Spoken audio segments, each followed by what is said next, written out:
doing well. Today we are going to be doing another fall craft, and what we're going to be doing today is painting fake pumpkins to look more realistic.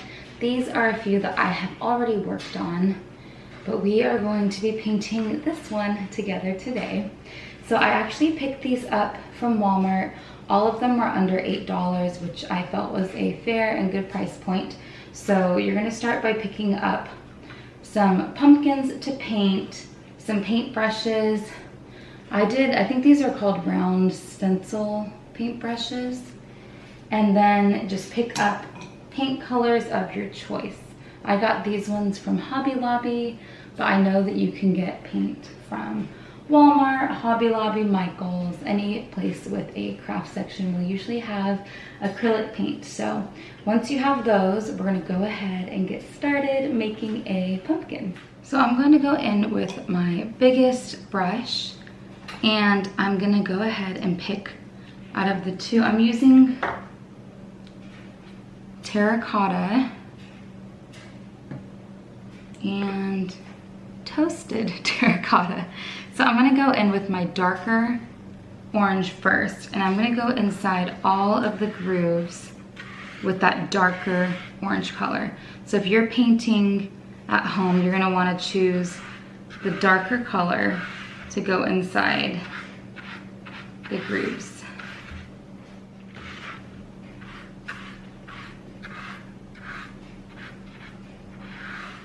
I will say one thing I love about painting pumpkins to appear more realistic is that it's very forgiving, because pumpkins don't typically look perfect. So I would say everyone's should look a little bit more unique from the next person's as far as how the pumpkin turns out in the end.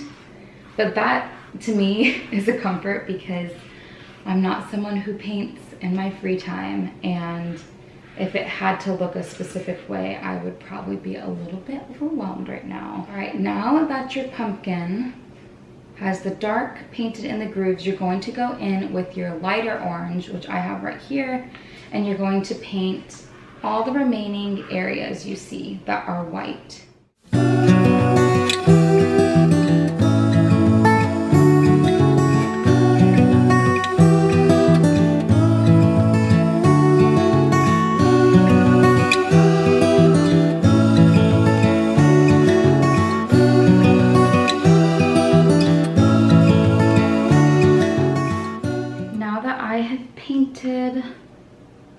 All around, this is kind of where it really starts to come together. So what you're going to do is you're going to begin dry brushing, and what that means is you take the paintbrush that you were using and you wipe off as much of the paint as possible, and then you go in and you paint essentially your pumpkin with a brush that doesn't really have much paint in it. And what that's going to do is it's going to help blend and add texture and make everything look much more realistic versus all of these paint strokes and color variations that you can see right now.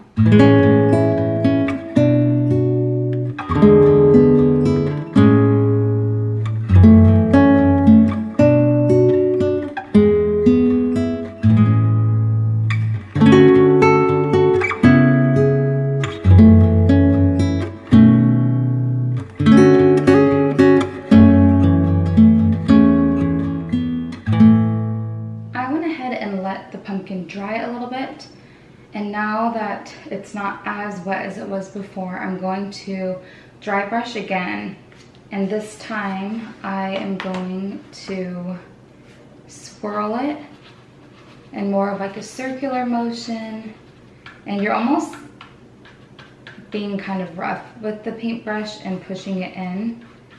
And this is just another random way I learned to blend all of your lines better on the pumpkin. So I'll show you a close-up when I'm done here, but I felt this made a big difference. And don't be too worried if you're doing this and you feel like it doesn't look exactly how you're wanting, because I know I had to do a couple layers, and you basically have to touch up different spots until you realize it's good enough, or however you want to perceive it. But for me, I worked on it in quite a few layers in some spots, and it turned out fine.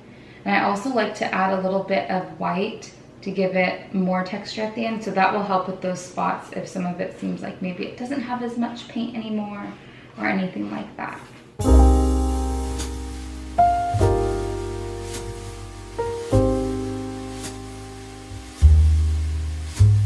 You can see that that has really helped it to blend.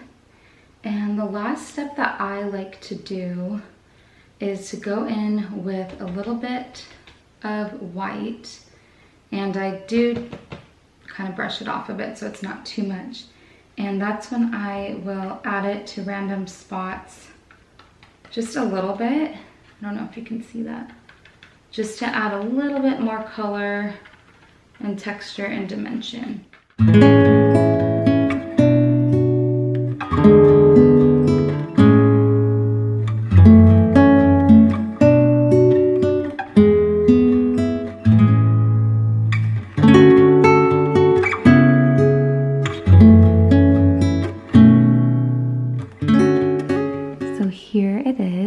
Go ahead and let this pumpkin dry, and then I will talk to you all about what my idea is this year for styling these artificial pumpkins.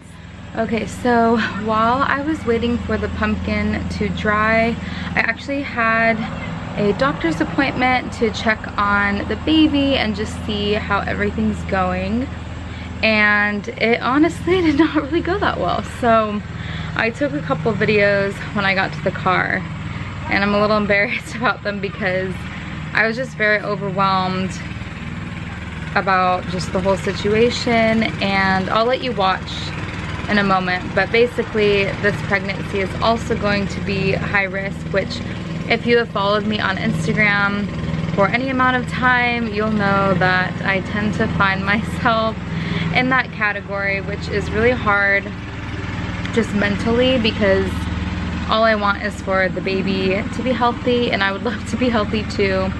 So it's difficult when there's scenarios that could potentially put the health of either of us at risk. So I'll share what's going on in the next couple slides, and I apologize that this is a bit out of place for the rest of this video, and I will show you where I'm putting the pumpkins and whatnot too. I just needed a moment to just kind of gather my thoughts. I needed to pray, and yeah.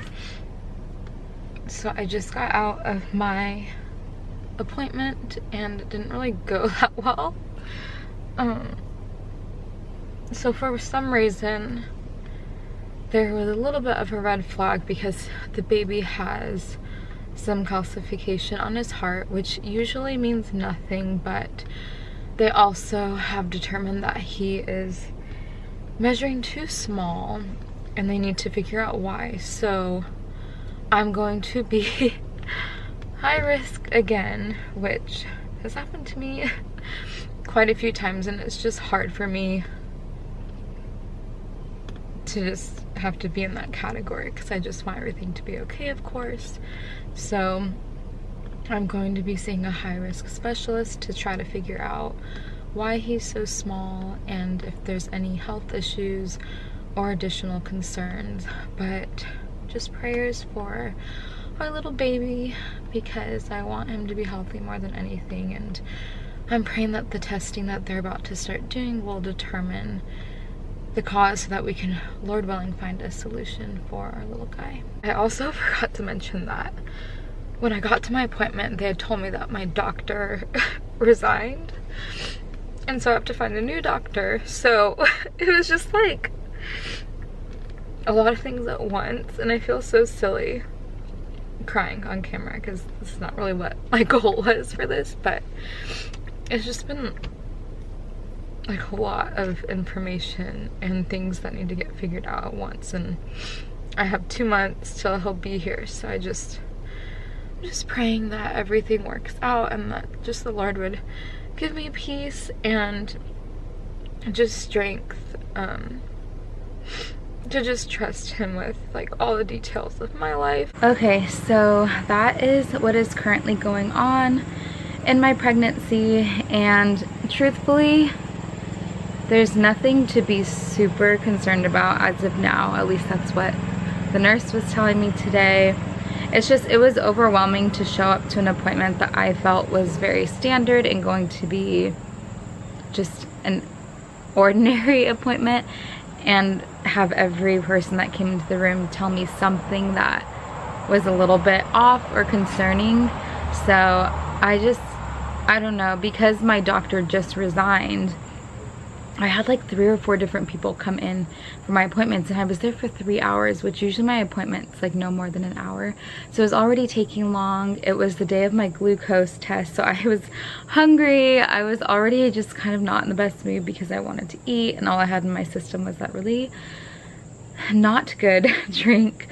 So it was just a lot of information to process at one time, and I'm praying that all of these things mean nothing and that there's no complications or any concern for the baby's health once we do the additional testing. But it's never fun to hear that something isn't seemingly perfect going on in there. So I did my testing today, and I'll get the results back soon to see if everything was okay with me. And then I'm just waiting on a call from the high-risk specialist to schedule my appointment to check on the baby and see if there's anything, when they do a more detailed ultrasound, that is concerning to his health. So I will keep you all posted, but if you could just be praying for me and my family and this little baby, it would mean a lot. The more people that we have praying, the better, because we want him to be healthy, and of course I want to be healthy too. So that is it for this update. I'm going to get some lunch because I'm hungry, and once I've had a little time to kind of just like have a breather, I will finish this DIY video. I know it's really not the biggest priority, and I don't think it is. I don't know, sometimes when like you have a rough day, it is nice to have something take your mind off things. So I do enjoy this kind of stuff. So I will finish that and show you, and yeah, but not how I thought it was gonna go, but God is still good and we trust him. But I was trying to say, my camera actually died on that last video in the car, but I'm just praying I will continue to trust him with my life and with this baby's life. Okay, so this is like a very rough draft visual, whatever we want to call it, for how I'm going to be styling the pumpkins. So I'm going to be using ours outdoors. So I picture maybe like the miniature hay bales. Is it hay bales? I don't even know. Going right here and styling some pumpkins, some potted mums, and yeah, I think I have 3 more pumpkins I need to paint. But that's the visual, is helping to deck out the front porch with these artificial pumpkins. And I think I will mix in maybe smaller real ones just to have the best of both worlds. But I like that I don't have to spend a ton of money on real pumpkins that aren't going to last. That is it for today's video. I hope that you enjoyed watching. Thank you so much for being here. I'm sorry that it was such a crazy mix of emotions and a bit of an unusual day, but this is real life, and I want to share just reality, I suppose. And sometimes that means the morning starts well and the afternoon gets a little rough, but I'm so thankful that you're here through it all. So I will see you all on the next video, and I hope that you have a wonderful week. Bye.